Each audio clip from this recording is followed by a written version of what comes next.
আল্লাহ বলে, বান্দা তুই কবরে আসবি তো তোর জন্য রয়েছে জান্নাত। আমরা কোথায় যাব? জোরে বলেন না কেন? কোথায় যাব? যাইতে চান?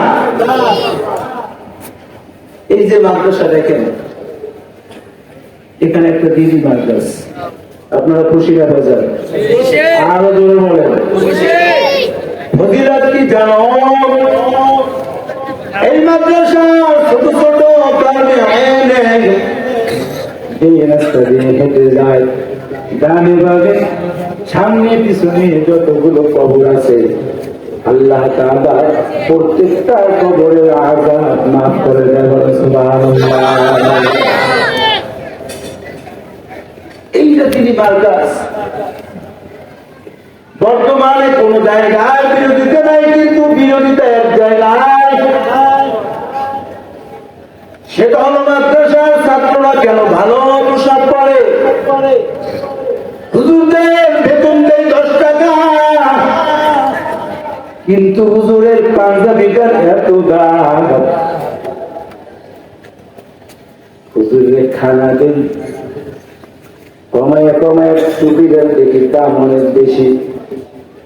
হুজুরে 10,000 টাকা বেতন দেওয়ার পর আবার কাজ দিয়ে বলে, হুজুর 10,000 টাকার মধ্যে এত বরকত, 20,000 টাকায় এত বরকত নাই, ঠিক কিনা?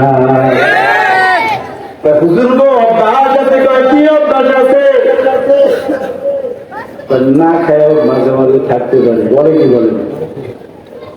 বলে না কাজে বলে? জোরে বলেন না কেন?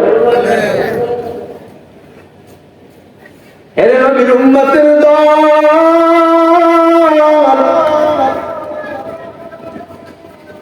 তোমার আমার মায়ের নবীটিকে ডেকে বলেন আমার উম্মত। এমন একটা সময় আমি দুনিয়াতে থাকবো না, এখন আছে নাকি? আরো জোরে বলেন আছে? নবী নাই, সাহাবীও নাই,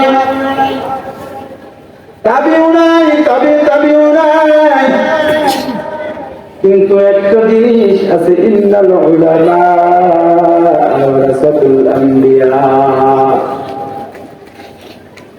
যারা নায়েবে নবী, যারা ইলমে তলাবা, এই যে ছোট ছোট মাদ্রাসার ছাত্রগুলো আল্লাহর কাছে কেন এত দামি? গোটা দুনিয়ার মানুষগুলো যখন ঘুমিয়ে যায়, গভীর রাত, মাদ্রাসার কারণে কোরআন নিয়ে বসে যায়।